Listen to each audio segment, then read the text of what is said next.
le 25 août, il va se passer un truc un peu bizarre parce que... Je m'appelle Vincent Lequeux et je vais vous expliquer aujourd'hui comment l'Union européenne tente de s'attaquer aux fausses informations. Les hébergeurs sont invités maintenant à censurer... pouvoir de censure, d'audit, comme une espèce d'immense marionnette qui va tout contrôler. Et ça peut menacer la démocratie. Eh bien, sincèrement, c'est une catastrophe.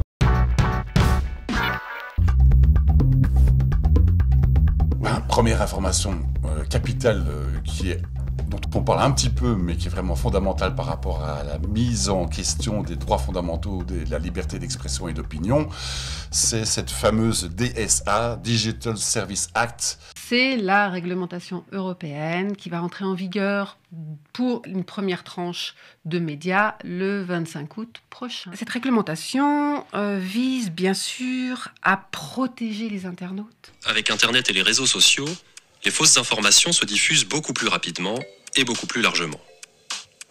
Alors, on peut croire sans trop de risques qu'une tisane va nous faire maigrir. Mais il est bien plus dangereux d'être persuadé à tort qu'un vaccin est nocif, que le changement climatique n'a pas lieu, Là, ou déjà, encore qu'une élection est truquée.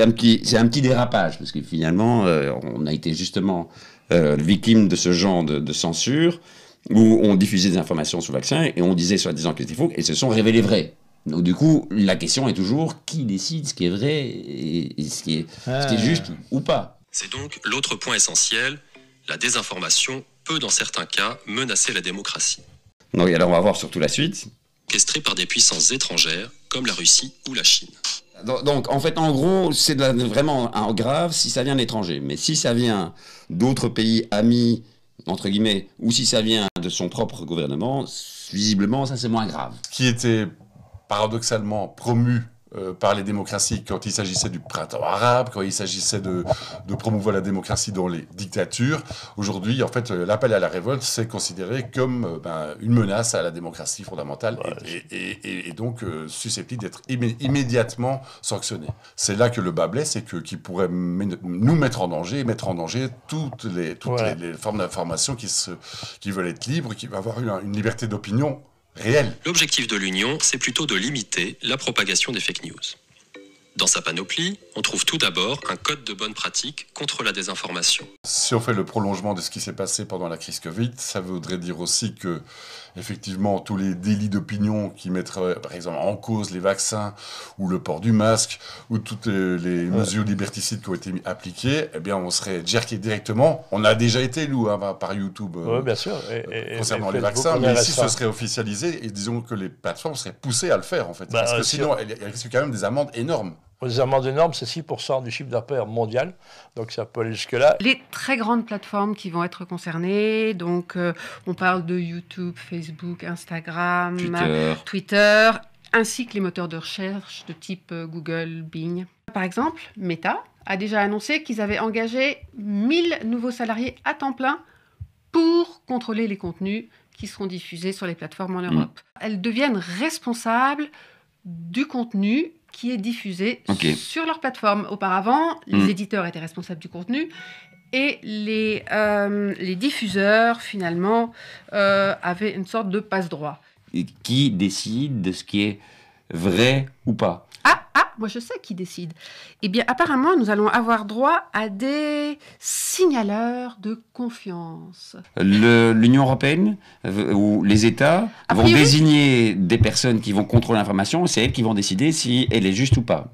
En interne, il y aura des équipes qui vont être là pour contrôler les trucs classiques, genre complotistes de base, quoi.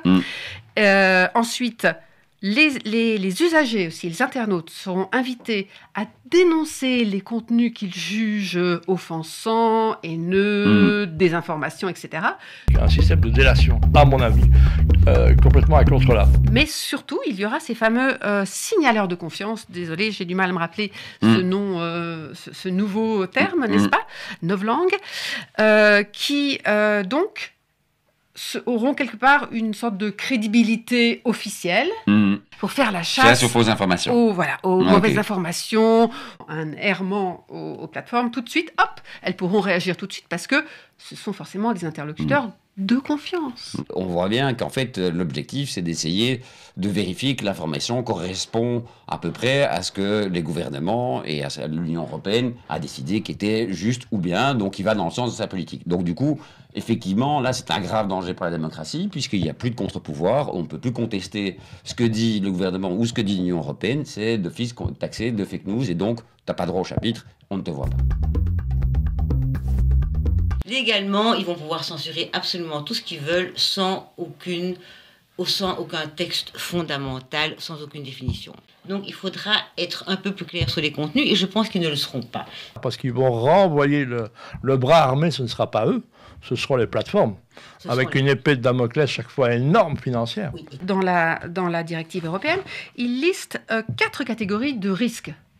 Donc les risques pour lesquels les plateformes doivent être en alerte. Donc le premier, ce sont les contenus illicites, genre infractions pénales typiques, tout ce qui est condamné par le code pénal déjà, pédopornographie, etc. etc. Ensuite, il y a tout ce qui peut avoir une incidence sur les droits fondamentaux des personnes, les risques d'effets négatifs sur le processus démocratique, donc là c'est plutôt pendant les périodes d'élection, les choses comme ça.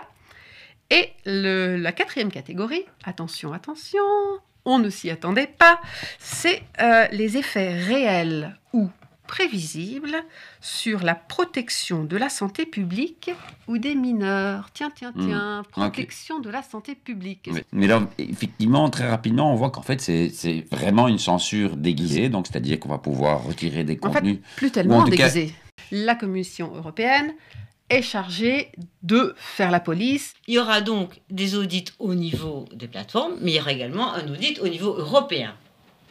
Donc il y aura 2 gendarmes. Donc ça veut dire quoi? Donc les réseaux sociaux, ça va être le carnage, hein, à mon avis. Tout à fait. Donc ça va être compliqué à gérer, je pense aussi. Parce que ça, si on parle de censure, alors les gens se disent, là, il y a quand même un problème. En fin de document, nous avons un petit article qui nous annonce qu'il est prévu... La petite cerise sur le gâteau. Voilà, la petite cerise qu'on ne voyait pas venir non plus. Un petit dispositif spécial en temps de crise. Ah, en temps de crise, ça y est. Qu'est-ce qui... C'est-à-dire, en fait, on est quasi tout le temps en temps de crise, en fait. Et ben voilà, et puis ces temps de crise si chers, par exemple, à Klaus Schwab, qui permettent de prendre un certain nombre de mesures qu'on ne prendrait pas d'habitude. Et donc qu'est-ce qu'un temps de crise, après tout? Voilà, qu'est-ce qu'un temps de crise? Donc, c'est une crise qui touche à la sécurité, donc des États ou l'Europe, à la sécurité ou à la santé publique. Ah, ben voilà. Ah, oui. On va officialiser, même industrialiser, en fait, la censure qui a déjà eu lieu pendant le Covid avec, on connaît bien, vous ne respectez pas les standards de la communauté, etc. Pour les standards de la communauté, on ne sait pas très bien ce que c'est. Enfin, si en gros, on avait compris que quand on ne disait pas ce qu'il fallait par rapport à ce que disait le gouvernement, en gros, c'était censuré. Si vous donnez aux gouvernants des pouvoirs spéciaux ou accrus en temps de crise, ils créeront des crises pour pouvoir les utiliser. Absolument. Donc, je pense que... C'est ce qu'on appelle les crises permanentes, en fait, l'état de crise permanente. Attention, avec la nouvelle législation, interdit de faire de l'incitation à la révolte. Hein. C'est quoi la révolte? Quand tu as quelque part une pression, tu as une contre-réaction aussi. Donc on verra bien, mais je suis confiant qu'on trouvera toujours les moyens de contourner les choses. Mais on regarde moins la télévision, on regarde plus les émissions politiques. Comment ils vont faire les politiques pour les élections? Parce que c'est un des principaux. C'est bien pour ça qu'ils veulent ramener les gens vers des choses qui sont plus contrôlées. Pour en revenir à notre concept de démocratie, en même temps, quelle est les premières mesures que prennent tout régime totalitaire en train de s'installer? Ils s'en prennent quoi? Aux médias, à l'information. On rend hommage à nos amis de chez Solaris, donc comment il faut s'équiper, après le 26 août, d'avoir des systèmes de communication avec un petit réseau qui va s'élargir, comme les télégrammes, les signals et autres choses. C'est la guillotine de la liberté d'expression qui tombe doucement. Et ça, il faut se rendre compte. C'est très important, donc il faut en parler. Donc il faut faire beaucoup de bruit là-dessus et dire attention, il y a un danger réel. On va essayer d'agir à l'intérieur du système. On verra jusqu'à quand. Il faudra, à partir du 26 août, refaire des feux et réapprendre le morse. Fumée, tu veux dire? Oui, refaire des feux et réapprendre le morse barbare, point. En tous les cas, nous, on fera ça, barbare, point. Et on tiendra, on sera place Kem tous les dimanches après-midi, sur une caisse à bananes.